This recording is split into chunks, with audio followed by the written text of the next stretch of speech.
സത്യം പറഞ്ഞാണല്ലോ റോക്കി ഉണ്ടായിരുന്നെങ്കിൽ എന്ന് ആഗ്രഹിച്ചു പോയ നിമിഷമാണ്. കൂടുതൽ ചാനൽ ലൈക്ക് ചെയ്യുക, ഷെയർ ചെയ്യുക, സബ്സ്ക്രൈബ് ചെയ്യുക. അപ്പൊ നമുക്ക് നമ്മുടെ കാര്യത്തിലേക്ക് ഇറക്കാം. ബിഗ് ബോസ് ഇപ്പോൾ നെവിൻ കാണിക്കുന്ന പട്ടി ഷോയും നെവിൻ കാണിക്കുന്ന ആ കോപ്പറാന്തങ്ങൾ കണ്ടാൽ ഇപ്പൊ നമ്മുടെ സീസൺ 6 മത്സരാർത്ഥിയായ റോക്കി ബായ് ഉണ്ടായിരുന്നു എന്ന് ആഗ്രഹിച്ചു പോയ ഒരുപാട് പേരുണ്ട് പ്രേക്ഷകർ. പല ആളുകളും എന്നോട് ഷെയർ ചെയ്തിട്ടുണ്ട്, ചേട്ടാ റോക്കി ഉണ്ടായിരുന്നെങ്കിൽ എന്ന് നെവിൻ്റെ കർണക്കുറ്റി അടിച്ചു പൊട്ടിക്കാൻ. വേറൊന്നുമല്ല, ഇന്നൊരടി നടക്കുന്നുണ്ട് ഷാനവാസ് ആയിട്ട്. ഷാനവാസിൻ്റെ ഇതിലേക്ക് തൈര് ഒഴിക്കുകയൊക്കെ ചെയ്യുന്നുണ്ട്. പിന്നെ ഇന്നലെ അനുമോടെ ബെഡിലും തലയിലും എല്ലാം വെള്ളം ഒഴിച്ചു. നിങ്ങളൊരു ഇത് റോക്കി ഉണ്ടായിരുന്നെങ്കിൽ കർണക്കുറ്റി അടിച്ചു പൊട്ടിച്ചാറുണ്ട് ഇവരിട്ട്. അത് ഉറപ്പുള്ള കാര്യമാണ്.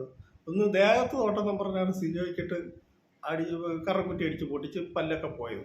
അപ്പോൾ ഇപ്പം ഈ ഒരു സംഭവം റോക്കി പോലുള്ളവരുണ്ടായിരിക്കണം അവിടെ എന്ന് നമ്മൾ ആഗ്രഹിച്ചു പോകണം. എന്ന് പറഞ്ഞാൽ അമ്മാതിരി പട്ടി ഷോ ആണ് നെവിനോടെ കാട്ടിക്കൊടുക്കുന്നത്. ഇപ്പം നെവിനെ പ്രേക്ഷകർ വെറുത്ത് പോയി.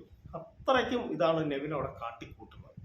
എന്തൊക്കെയാണ് ഒരാളെ പേഴ്സണൽ വൈരാഗ്യം വെച്ച് അവരെ മാത്രം ടാർഗറ്റ് ചെയ്ത് അവരോട് മാത്രം എന്തും കാട്ടിക്കൂട്ടാം, അല്ലെങ്കിൽ ലാലേട്ടൻ ബിഗ് ബോസ് ഒന്നും പറയില്ല എന്ന വിശ്വാസം കൊണ്ട് ഇവൻ കാട്ടിക്കൂട്ടുന്ന കോമാളിത്തരങ്ങൾ. റോക്കിയെ പോലുള്ളവരുണ്ടെങ്കിൽ തീർച്ചയായും ചോദ്യം ചെയ്യും, പിടിച്ചൊന്ന് പൊട്ടിക്കുകയും ചെയ്തത്. ഷാനവാസ് പുള്ളി സംസാരിക്കും, എല്ലാ ഇതിനെതിരെ സംസാരിക്കും. പുള്ളിക്ക് ഹെൽത്തിൻ്റെ പ്രോബ്ലം ഉള്ളതുകൊണ്ട് പുള്ളിക്ക് കുറച്ച് ഇതുണ്ട്. അപ്പോൾ അതുകൊണ്ട് പൊട്ടിക്കത്തൊന്നുമില്ല. പുള്ളി വേണമെങ്കിൽ ഇതിനെതിരെ സംസാരിക്കാൻ മാത്രമേ ഉള്ളൂ, അത് നമ്മൾ കാണുന്നതാണ്. പക്ഷേ എന്നിരുന്നാലും പുള്ളിയുടെ ഭാഗത്തു നിന്ന് ഒന്ന് പൊട്ടിക്കാൻ സാധ്യതയുണ്ട്, അത് പറയാതിരിക്കാൻ പറ്റില്ല.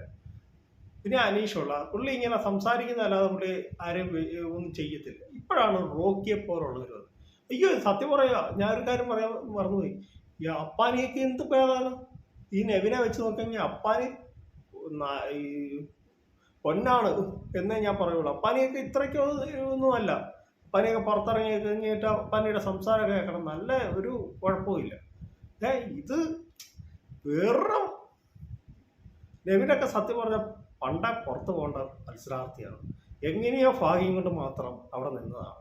നെവിനെ കഴിഞ്ഞ് നന്നായി ഗെയിം കളിക്കുന്ന ജിഷനെ പോലുള്ള ഒരു പുറത്തായി. ജിസയിൽ മനസ്സിലായില്ലേ? നെവിൻ അവിടെ ആദ്യം കോമാളിയായിട്ടും കുറച്ച് എൻ്റർടൈൻമെൻ്റ് ആയിട്ടൊക്കെ നിന്നിട്ട് ഇപ്പോഴാണ് നെവിൻ്റെ യഥാർത്ഥ ക്യാരക്ടറിലേക്ക് വന്നത്. ഇങ്ങനെയായിരിക്കും നെവിൻ. ഒരു കാര്യം നിങ്ങൾ മനസ്സിലാക്കുക, ഇവൻ്റെയൊക്കെ അമ്മയെ പെങ്ങന്മാരെയും ഇതുപോലെയൊക്കെ ചെയ്യപ്പെടും. ഇവരൊക്കെ ആ വിഷമങ്ങളും അല്ലെ ആ ഇത് മനസ്സിലാവുള്ളൂ. അല്ലാതെ ഫുഡ് മാത്രം ശരണമേ എന്ന് പറയുന്നത് നടക്കുന്നവരോടൊക്കെ എന്ത് പറഞ്ഞിട്ടാണ്? ലാലേട്ടനും ബിഗ് ബോസും ഇവനെ ഒന്നും പറയത്തുള്ളൂ. അപ്പോൾ നിങ്ങൾ നിങ്ങളുടെ വിലയേറിയ അഭിപ്രായങ്ങൾ കമൻറ്റുകളൊന്നും രേഖപ്പെടുത്തുക. എൻ്റെ കൊച്ചു വീഡിയോ അവസാനിക്കുകയാണ്. എല്ലാവർക്കും ബൈ ബൈ.